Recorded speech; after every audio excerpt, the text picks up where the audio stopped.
Brotherly love is the principle behind Step 8.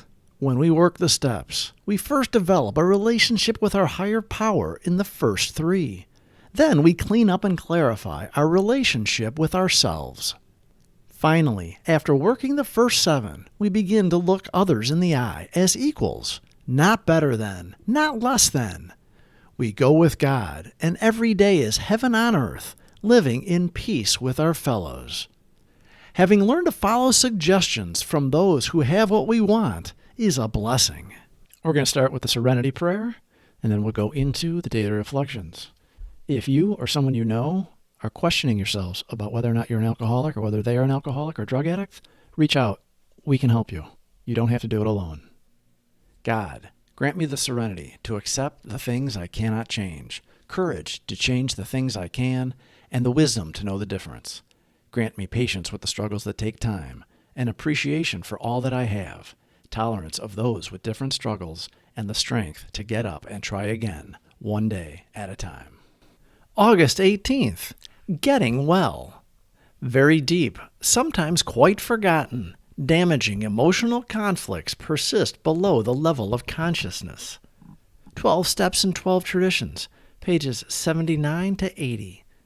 Only through positive action can I remove the remains of guilt and shame brought on by alcohol. Throughout my misadventures when I drank, my friends would say, "Why are you doing this? You're only hurting yourself." Little did I know how true were those words.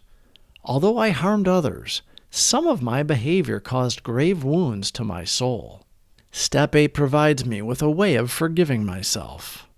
I alleviate much of the hidden damage when I make my list of those I have hurt.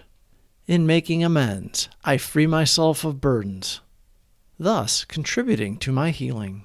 We should nevertheless make an accurate and really exhaustive survey of our past life as it has affected other people. In many instances, we shall find that though the harm done others has not been great, the emotional harm we have done ourselves has. At the time of these occurrences, they may actually have given our emotions violent twists, which have since discolored our personalities and altered our lives for the worse. We can go far beyond those things which were superficially wrong with us, to see those flaws which were basic, flaws which sometimes were responsible for the whole pattern of our lives.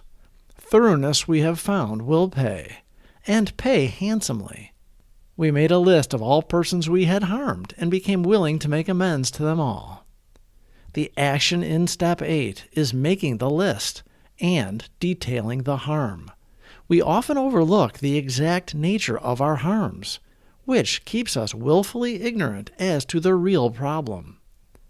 In order to make the amends in Step 9, we have to know intimately what that harm was to the other person so that we can make it right. And so we can purposely try not to repeat it. Causes and conditions like in the inventory. By this step, we've prayed to our higher power to remove our shortcomings, and we continue to ask for his help. We do not want to slip back into those old behaviors and ways of thinking. We have faith in our higher power that he will continue to provide for us. We go with confidence to our task at hand and write out precisely the harm and the remedy we think will make it right. We are prepared to go to the person and admit our wrongs, and at the end, ask what they think will make it right. Our willingness combined with our sober intelligence will supply the right answer. In most cases, we are willing to do whatever it takes, and we are often relieved by the person we harmed by his forgiveness. We are prepared for that not happening as well. We do not argue. We admit and listen so they can be heard. We come with respect and honest desire to set it right. The results are in God's hands. When we are finished, we are happy we faced it head on and can forgive ourselves, knowing our higher power has forgiven us. We can move forward in life. August 18th. Getting well. Very deep, sometimes quite forgotten, damaging emotional conflicts persist below the level of consciousness. 12 Steps and 12 Traditions, pages 79 to 80. Only through positive action can I remove the remains of guilt and shame brought on by alcohol.